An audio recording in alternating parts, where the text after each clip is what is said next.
প্রিয় বন্ধুরা, Suvendu Das tutorial YouTube চ্যানেলে সকলকে স্বাগত জানাই। মডেল অ্যাক্টিভিটি টাস্ক পার্ট 5-এর ক্লাস 5-এর স্বাস্থ্য এবং শারীরিক শিক্ষা অর্থাৎ হেলথ অ্যান্ড ফিজিক্যাল এডুকেশনের সম্পূর্ণ উত্তর সহ আলোচনা করব। প্রথম প্রশ্ন, কোনটি শর্করা জাতীয় খাদ্য? সঠিক উত্তর হবে হচ্ছে অপশন এ, একেরটা চিনি। কয়েকটা, কোনটি আমিষ প্রোটিন জাতীয় খাদ্য? সঠিক উত্তর হবে হচ্ছে দুয়েরটা ডিম। কোন খাদ্যে তেল বা চর্বি স্নেহ পদার্থ জাতীয় খাদ্য উপাদান বেশি আছে? সঠিক উত্তর হবে হচ্ছে একেরটা ঘি ও মাখন। 4 নম্বর প্রশ্ন, খয়ের দাগ, ভিটামিন বেশি পাওয়া যায় কোন খাদ্যে? সঠিক উত্তর হবে হচ্ছে একেরটা অঙ্কুরিত ছোলা। পরবর্তী প্রশ্ন 5-এর দাগ, কোন খাবারটিতে ক্যালসিয়াম ঘটিত খনিজ মৌল বেশি আছে? সঠিক উত্তর হবে হচ্ছে একেরটা দুধ। তারপর 6টা, কোন খাবারটিতে লৌহ ঘটিত খনিজ মৌল বেশি আছে? সঠিক উত্তর হবে হচ্ছে থোর ও ডুমুর 3-এরটা। 6 দাগের প্রশ্ন, কোন খাদ্য উপকরণ থেকে আমরা আয়োডিনযুক্ত খনিজ মৌলটি গ্রহণ করে থাকি? সঠিক উত্তর হবে হচ্ছে 2 নম্বর অপশন খাবার লবণ। বর্গীর জয়তা, কোন পানীয় থেকে আমরা সোডিয়ামযুক্ত খনিজ মৌলটি বেশি পরিমাণে গ্রহণ করে থাকি? এটা হবে হচ্ছে ডাবের জল। পরবর্তী প্রশ্ন, কোনটি শর্করা জাতীয় খাবার নয়? সঠিক উত্তর হবে হচ্ছে পাতিলেবু ও আমলকি। তারপরে প্রশ্ন, কোনটি প্রোটিন জাতীয় খাবার নয়? সঠিক উত্তর হচ্ছে টমেটো, কুমড়ো, শশা 3-এরটা। কোনটি স্নেহ পদার্থ জাতীয় খাবার নয়? সঠিক উত্তর হবে হচ্ছে খই ও থোর। 6টা, কোনটি ভিটামিন এ জাতীয় খাবার নয়? সঠিক উত্তর হচ্ছে আমলকি, কারণ আমলকি হচ্ছে ভিটামিন সি। পরের প্রশ্ন, ভিটামিন ডি আমরা কোথা থেকে পাই? সব কয়টি ক্ষেত্র থেকেই। যদি উত্তরটি হয় ভিটামিন এ, তাহলে প্রশ্নটি কী ছিল? উত্তর হবে হচ্ছে কোন ভিটামিনের অভাবে রাতকানা রোগ হয়। পরবর্তী প্রশ্ন, ভিটামিন কে কি আমাদের দেহে কী কাজে লাগে?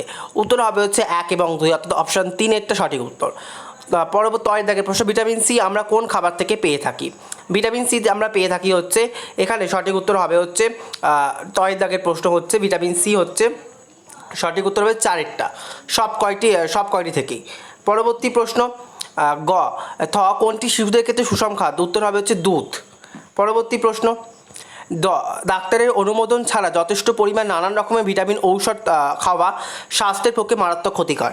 পরবর্তী এবং শেষ প্রশ্ন, করোনাকালে দীর্ঘ সময় ঘরবন্দি থাকার ফলে শিশুদের ভিটামিন ডি এর অভাবজনিত সমস্যা দেখা দিচ্ছে, এর প্রতিকারে কী করতে হবে? উত্তর হবে হচ্ছে 3-এরটা 1 এবং 2 উভয়ই করতে হবে আর কি।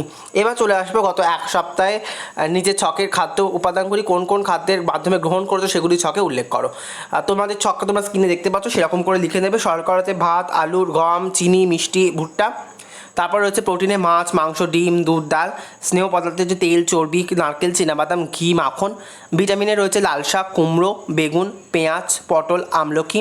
খনিজ মৌল হবে ওটা তোমরা একটু মৌল করে দেবে কালেকশন করে, আম, কাঁঠাল, লিচু, জাম। জলের মধ্যে হবে প্রতিদিন 2.5 থেকে 3 লিটার জল।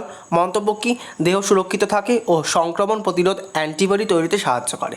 পরবর্তী আমাদের টাস্কটা রয়েছে শান্তির শিক্ষাতে 3-এর দাগের প্রথম প্রশ্নগুলো আমরা দেখে নেব। ক, তোমার সবচেয়ে আনন্দের দিন কোনটি? উত্তরে তোমরা লিখবে আমার মত এক, তোমার মত আলাদা হতেই পারে, তো তুমি তোমার মতটা লেখার চেষ্টা করবে। আমি আমার মত দিয়েছি, পছন্দ হলে তোমরা লিখতেই পারো। আমার সবচেয়ে পছন্দের দিন হলো আমার জন্মদিন। খ, কেন সেদিনটি আনন্দের?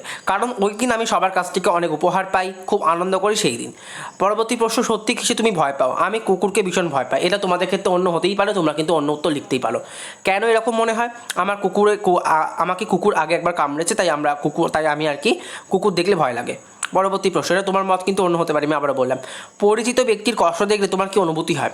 পরিচিত ব্যক্তির কষ্ট দেখলে আমার খুব খারাপ লাগে, মনে মনে খুব কষ্ট হয়। পরবর্তী প্রশ্ন, অপরিচিত ব্যক্তির কষ্ট দেখলে তোমার কি মনে হয়? অপরিচিত ব্যক্তির কষ্ট দেখলে আমার খুব কষ্ট লাগে, মন খারাপ হয়ে যায়। যে কোনো মানুষের কষ্ট দেখলে মন খারাপ হয়ে যায়। পরবর্তী প্রশ্ন, সত্যি কিসে তোমার মন খারাপ হয়? পরীক্ষাতে কম নাম্বার পেলে মন খারাপ হয়। এটাও অপশনাল, এটা মাই পার্সোনাল ওপিনিয়ন, তোমার নিজেদের মতামত তোমরা লিখতে পারো। বর্গীর জ, কেন তোমার মন খারাপ হয়? আমার ক্লাসে অন্যান্য ছাত্র এবং ছাত্রীরা যখন আমার থেকে বেশি নাম্বার পাচ্ছে তখন আমার মন খারাপ হয়। মন খারাপ হলে তুমি কি করো? মন খারাপের কারণটা খুঁজে বার করি, সেটা মা বাবাকে বলি, যাতে দ্বিতীয়বার একই ভুল না হয় তার সেই চেষ্টা করি। তো এটা হচ্ছে আমার মতামত বা আমার অভিমত, যেটা তোমরা বলতে পারো। তোমাদের অভিমত অন্য হলে তোমরা কিন্তু অবশ্যই অন্য লিখো। ভিডিও ভালো লাগলে অবশ্যই লাইক করো, আর এরকম টাস্ক পাওয়ার জন্য চ্যানেলটি সাবস্ক্রাইব করে রেখে পাশে থাকা বেল আইকনটা অবশ্যই প্রেস করে দাও। ধন্যবাদ।